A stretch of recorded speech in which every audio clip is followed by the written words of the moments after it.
Hi mga kadiskarte! So ngayon mga kadiskarte ay mag-update ako sa aking mga kay Mama Pig number 1 dahil 18 days na po siya ngayon. So i-update ko po sa inyo, ipakita ko po sa inyo. So bago po ang lahat, ngayon po ay Pasko. So Merry Christmas po sa inyong lahat! So yun po, no? So hindi pa po nakasubscribe, please po subscribe na po. Panoorin nyo na rin po hanggang dulo po. So sa nag-subscribe na po, maraming salamat po sa inyong suporta po.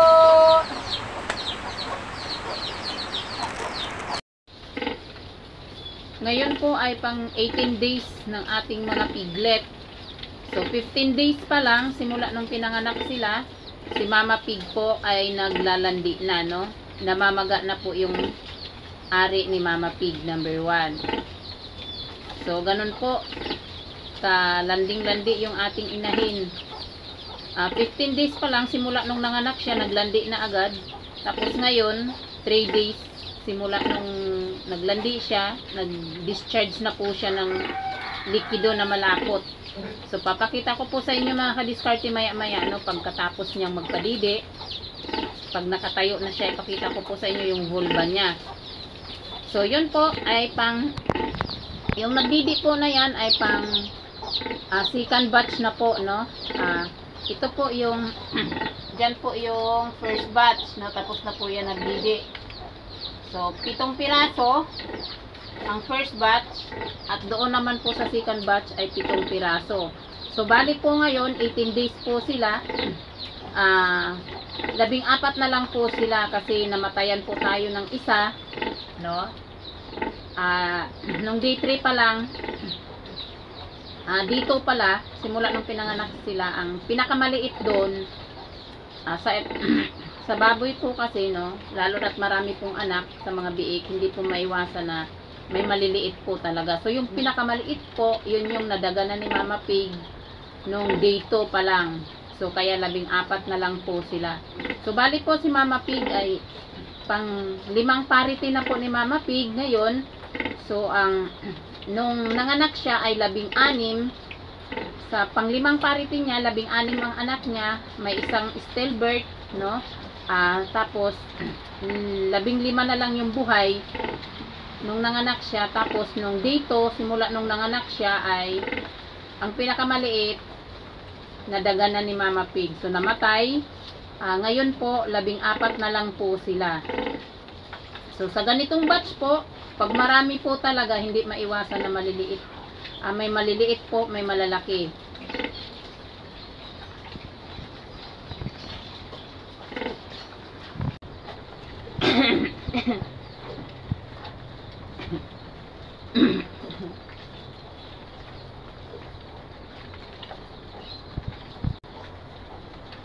So yun nga mga kadiskarte, no, ang ginawa natin noon nung nanganak siya kasi 15 nga po yung anak niya, tapos ang didi niya ay 14 lang. So ang ginawa po natin nung nagpadidi tayo nung unang pagpadidi ng kay Mama ng mga piglet, ginawa natin silang first batch saka second batch.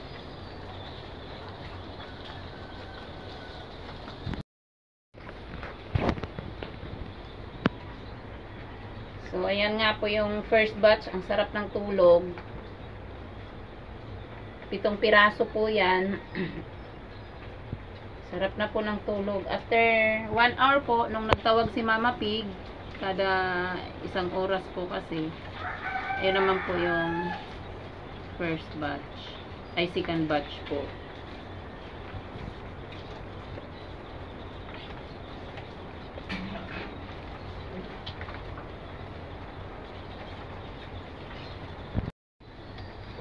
So yun po, ano, ang lalaki po ay 6 na piraso at 8 piraso naman po yung mga babae. Ang aking mga piglet mga kadiskarte ay nakaubos na sila ng ito po ay pangatlong pack. Ito po ay bawas na. Ito po ay bawas na. So bali nakaubos na po sila ng 2 pack ng pagkain ng mga piglet. So bali po ang ginawa ko, 18 days pa lang po, no, malakas na sila kumain kasi po ang ginawa ko 5 days pa lang po simula nung pinanganak sila ay tinuruan ko na po sila kumain ng mga feeds, no, yung ganitong feeds po yung gamit ko. So kaya po 18 days pa lang sila ngayon simula nung pinanganak, pwede na po sila sanang iwalay, no, kasi ang malalakas na po sila kumain. So mamaya po magpakain ako, ipakita ko po sa inyo kung gaano po sila kalakas kumain. 18 days po sila, pwede na po sana silang iwalay pero hindi pa po pwede, no. Sa pamamaraan ko po kasi 30 days po ako magwalay sa Mama Pig para gusto ko masulit po talaga yung pagdididi sa inahin. So ayun na po, kumakain na po ang ating mga piglet kasi gising na po sila.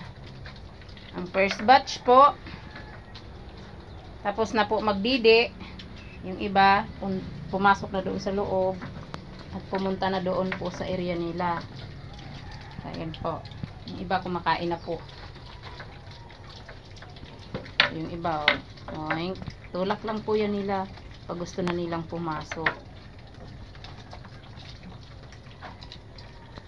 So yan po, no, ganun po kalakas na kumain yung ating mga piglet. So kung tutuusin po, pwede na po sila talagang iwalay kasi marunong na po sila kumain at malalakas na po. Marunong na rin po silang uminom ng tubig. So yun nga po, yung nakaubos na sila ng 2 pack, yung pangatlong pack ay kalahati na lang po.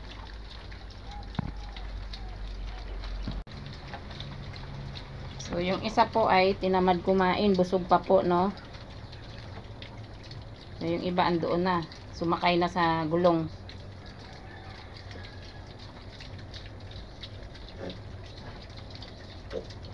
So yun po, may katol po tayo para iwas lamok po kasi ang daming lamok gawa ng tag-ulan po dito sa amin. Ayan. So yung isa po, tulog-tulog lang, ayaw kumain, busog. Ay, parang inuubo pa siya, no? So yan po, inuubo. Papaturukan ko po agad ng antibiotic yan sa aking pamangkin. Dahil napansin ko po ay 2 beses na to umubo ngayong umaga na to, ngayong araw na to. So paturukan ko po agad ng Sustalin LA 0.5 ml para maagapan po, no? Kasi napansin ko po ito, 2 beses na po siyang umubo. Pero malakas naman po to dumede. Kumakain din naman po ito. So doon po yung iba nating piglet. So yung ating mga piglet po, no, hindi ganun kalakihan. hindi pare-pareho po ang size niya, no. May maliit, kumbaga small, medium, large, XL po yung ating mga piglet. So ganun po talaga kasi nung pinanganak po sila ay 16. So paglabas na po nila ay ang sizes po talaga nila ay maliliit na po. May maliit, may malaki, may maliit. Small, medium, large, XL po yung size nila paglabas.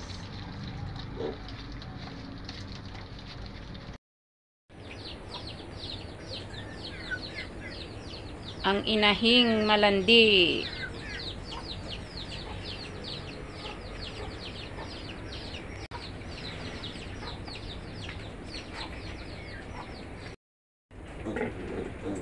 So, bali mga kadiskarte, ang pinapakain ko kay Mama Pig, dahil 14 nga yung anak niya, bali sa umaga, 2 kilong feeds, 2 kilo din na darak ng palay. So, i-mix ko yan mga kadiskarte, no? Ihalo ko yan. Tapos, pagka hapon naman, kasi umaga at hapon lang po ako nagpapakain, ganun lang din po. 2 kilo na feeds, 2 kilo darak ng palay. Ganyan po kadami yung tubig na ilalagay natin sa pagkain ni Mama Pig. So masabaw po yun si Mama Pig pag kumain. Ganyan. So ang isang timba po, ganito kalaki na timba. So hanggang dito po yung tubig niya. Ito po, itong guhit na to po dito. Yan, ganyan po kadami yung tubig na isasabaw natin sa pagkain ni Mama Pig. Ito po ay 2 kilo darak ng palay. Lalagay lang po natin dito. Yan po, 2 kilo. Tapos 2 kilo din po na feeds. Lactation po.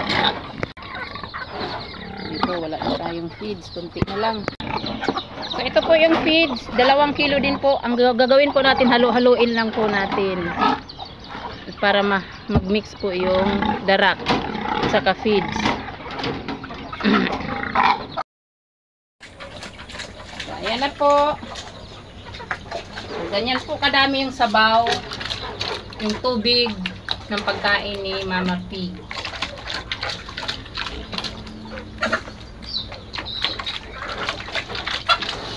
So, bali po ngayon ay umaga, 2 kilong lactation, 2 kilo darak ng palay.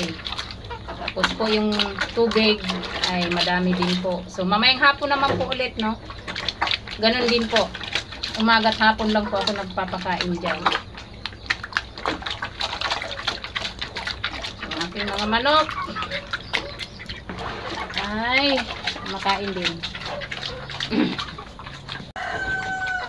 So, yun po. Habang kumakain si Mama Pig, puntahan natin yung kita ko po sa inyo yung vulva niya. No? So, ayan po yung vulva ni Mama Pig. Ngayon ay 3 days niya na simula nung naglandi siya. Nag-discharge na yan ng likido, mga kadiskarte.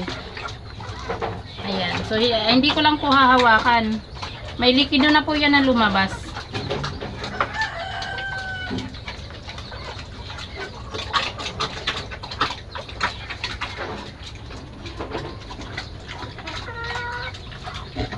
So, ganyan po kalanding-landi yung ating inahin. No, 15 days pa lang, namaga na yung vulva niya. Ngayon po, 18 days na. 18 days simula nung nanganak siya, ay nag-discharge na po siya ng likido na puti. Malapot po. Pero hindi naman po ganun kadami. No? Kunti lang po. So, yun po, no, ngayon po ay 18 days nga po niya. Pwede na sana tayong magwalay ng mga piglet dahil malalakas na rin po kumain yung ating mga piglet. Pero po, sa pamamaraan ko nga po ay 30 days po talaga ako nagwawalay sa Mama Pig para po makasulit ng didi ang ating mga piglet.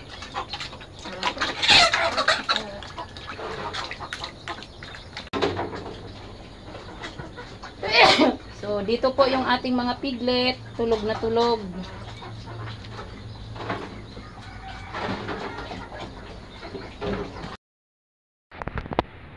So, dito po sa gitna na kulungan, dito po nakalagay yung ating mga piglet. So, ang paruwing po natin, paruwing pen na pinagawa, hindi po natin nagamit. So, kung napanood nyo po yung last vlog ko, bakit hindi nakalagay dito si Mama Pig, panoorin nyo na lang po, no? Bakit hindi, walang nakalagay dito na inahin. So, pagpasok nyo po dito, doon po sa gilid, andun po yung mga piglet.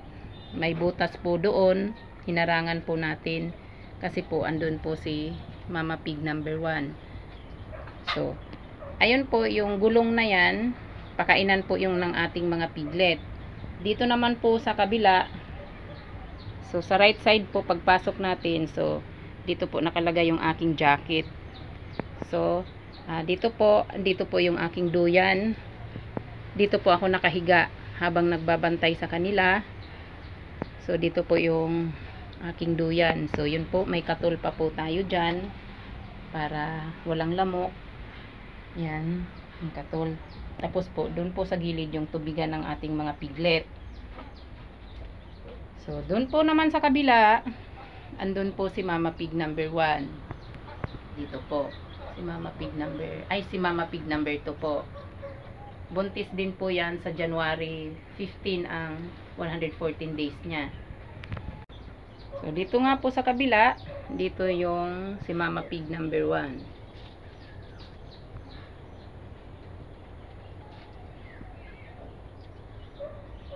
So, hindi nakalagay dito si Mama Pig number 1 sa paruwing pen kasi po na-late na po tayo na-late na po, no?